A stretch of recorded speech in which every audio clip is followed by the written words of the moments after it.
back on Adapt and Respond with me, RJ Young. If you are new to the channel, hit that subscribe button, like this video, and answer this question in the comments below. It's a great way to participate in the community.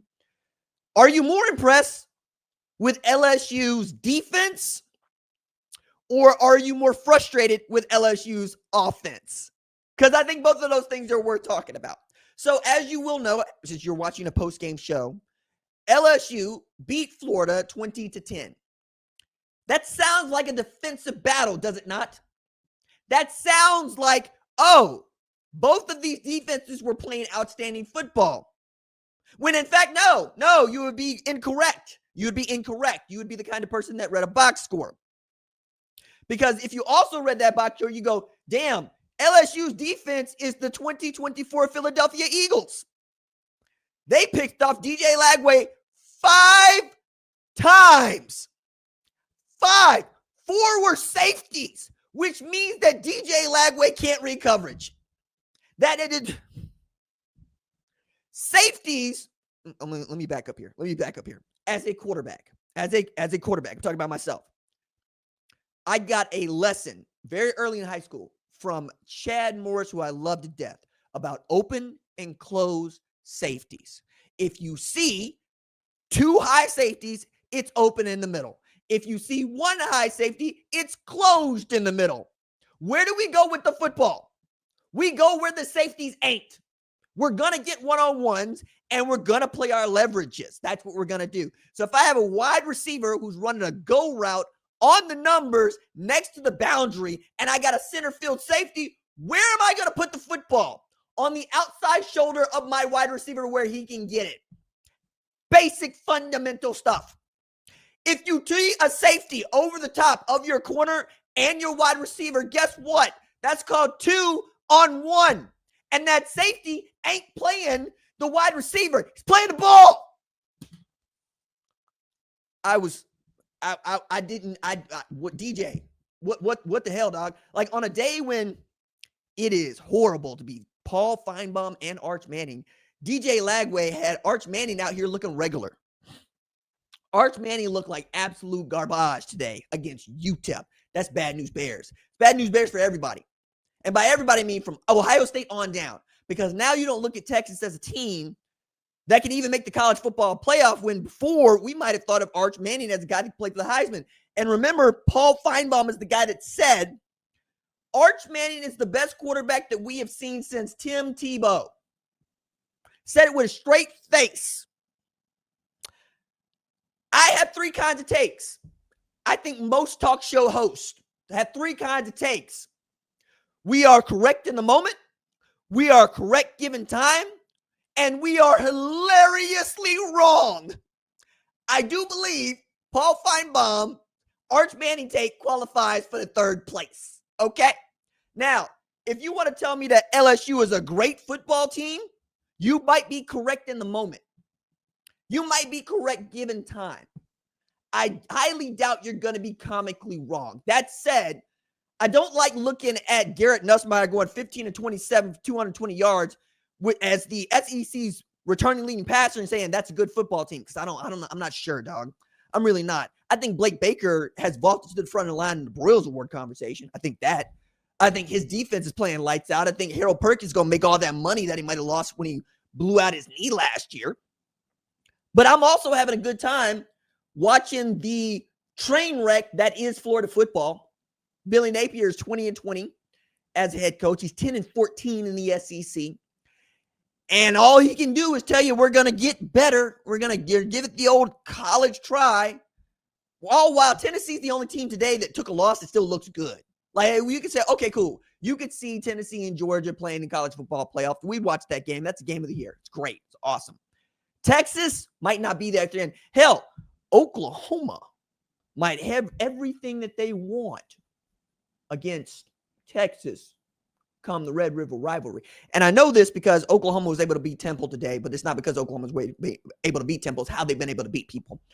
So heading into this week, the game to watch for me in the SEC is going to be Oklahoma versus Auburn. Ought to be a ranked affair. It will be John Mateer and OU against Auburn and Jackson Arnold. Now, the reason I find this interesting, and the reason you might find this interesting, is because Jackson Arnold was supposed to be the guy that John Mateer is. The guy that can do everything. He can throw the ball.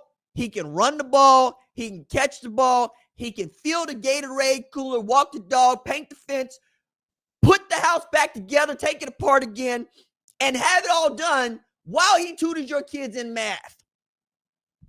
That ain't turned out to be what Jackson Arnold was at Oklahoma. As a matter of fact, you might say Jackson Arnold set Oklahoma back, because the only way that Oklahoma could win a football game against good competition, I might add, is if Jackson Arnold was running the football. And since you don't run the bone at Oklahoma no more, and we don't run the single wing anywhere anymore, college football, that's not going to get it done. That's going to get you 6-7. That's what it got. 6-7 and him out the door as a 5-star and the National Gatorade Player of the Year. He ends up at Auburn.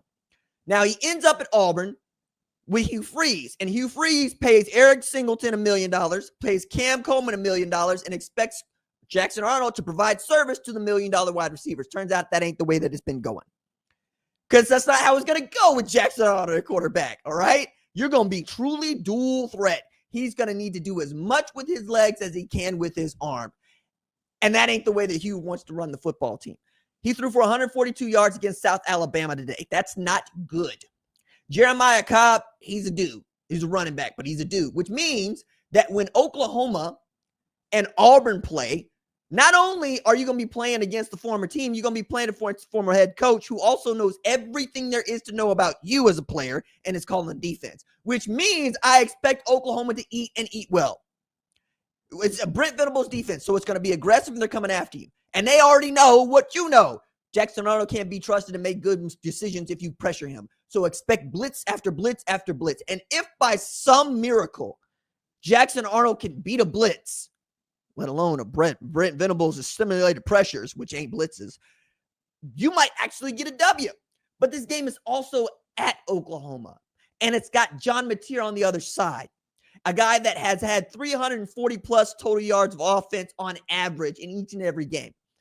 Is he the only dude that makes that team go for now? Yeah, it's a lot like Lenore Sellers in South Carolina. He gets hurt, they take a loss to Vanderbilt. It's Vanderbilt's first win against a ranked opponent on the road since 2007. That's how important the quarterback position is here. I compared it to Florida State and Jordan Travis. When he went out, we all thought the same thing. They're not no good no more, because they weren't. They weren't. Same thing could be true with John Mateer, which is why people keep yelling, myself included, sit down somewhere, son. Stop playing quarterback like you're turning a 6-4-3 double play. Okay? Best athlete on the field. 500-pound squat and all that. Well, let me not give him 30 pounds he ain't earned. 470-pound squat and all of that. Rifle arm. Also throws the ball like a shortstop. But in a pitch, he'll make a play. That's the difference right now. And that will be the difference next week when Oklahoma and Auburn play. I think if you're talking about defenses, cool. You can tell me everything you want about DJ Durkin and what he might be able to do against Ben Arbuckle. But now that Oklahoma is able to run the football with a guy like Torrey Blaylock, who had 14 rushes for 100 yards, hopefully Keontez Lewis is okay. Deion Burks is finding his way, and he's being great. Jared Kinnick turns in from one of the best linebackers on the team to the best tight end on the team. You're getting push, and Jay Knott might become a guy. I'm not sure. Javante Barnes is battering ram. I think you got everything you need to not only beat Auburn, but to make an assault on the SEC. And given what we've seen, the only teams that I think that really will give Oklahoma a very hard time include Tennessee and Georgia. That's it right now. And they don't play Georgia. It's South Carolina. We'll see what happens with Lenore Sellers. Hopefully he's okay, because that's a different ball game if he's able to play.